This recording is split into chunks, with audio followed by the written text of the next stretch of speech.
સમાચારોની વચ્ચે મહત્વના સમાચાર સામે આવી રહ્યા છે। કામરેજથી સૌથી મોટા સમાચાર જણાવી દે। Breaking news. કામરેજમાં ₹6 કરોડની સરકારી શાળાને મંજૂરી મળી છે। આરોગ્ય મંત્રી પ્રફુલ પાનસેરિયાની સ્થળ મુલાકાત। કામરેજમાં નવી માધ્યમિક ઉચ્ચતર શાળા બનશે।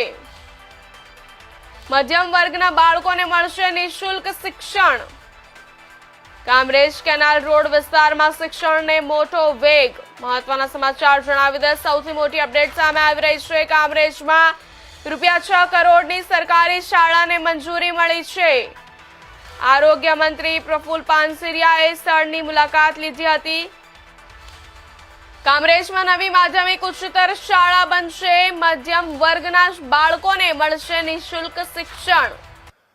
બાળકોને ખૂબ જ લાભ થવાનો છે। નિઃશુલ્ક શિક્ષણથી બાળકોની પ્રગતિ થશે। કામરેજ કેનાલ રોડ વિસ્તારમાં શિક્ષણને મોટો વેગ મળશે।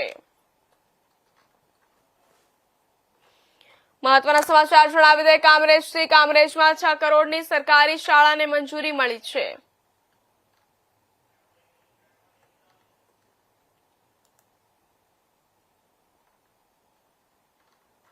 મહત્વના સમાચાર જણાવી દે। કામરેજમાં સરકારી શાળાને મંજૂરી મળી છે। હવે 6 કરોડની સરકારી શાળા બનશે। આરોગ્ય મંત્રી જે છે પ્રફુલ પાનસેરિયા તેમણે સ્થળની મુલાકાત લીધી હતી અને કામરેજમાં નવી માધ્યમિક ઉચ્ચતર શાળા બનશે, જેનાથી બાળકોને વિદ્યાર્થીઓને ખૂબ જ શિક્ષણનો લાભ થશે।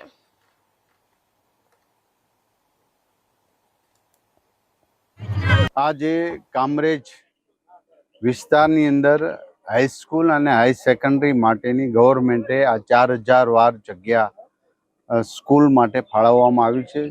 સ્કૂલનું ભવનના પણ 6 કરોડ રૂપિયા મંજૂર કરી અને હવે ટેન્ડરિંગ કરીને આ વિસ્તારની અંદર હાઈસ્કૂલ અને હાઈ સેકન્ડરી અદ્યતન અહીંના મધ્યમ વર્ગના પરિવાર માટેના દીકરા દીકરીઓ વિના મૂલ્યે 12 ધોરણ સુધી ભણી શકે એવી વ્યવસ્થા કરવા માટે આજે અમારી ટીમ ભારતીય જનતા પાર્ટી તાલુકા પંચાયત જિલ્લા પંચાયતના સદસ્યો બધા સાથે મળી આ જગ્યા સરકાર દ્વારા આપવામાં આવે છે એ જોઈ અને અમે નક્કી કર્યું છે કે આ સ્થળ પર આ વિસ્તાર માટે એક નવું શિક્ષણ માટેનું ભવન અમે આપી રહ્યા છીએ। એ માટે અમારી ટીમ આજે આ વિસ્તારમાં આવી।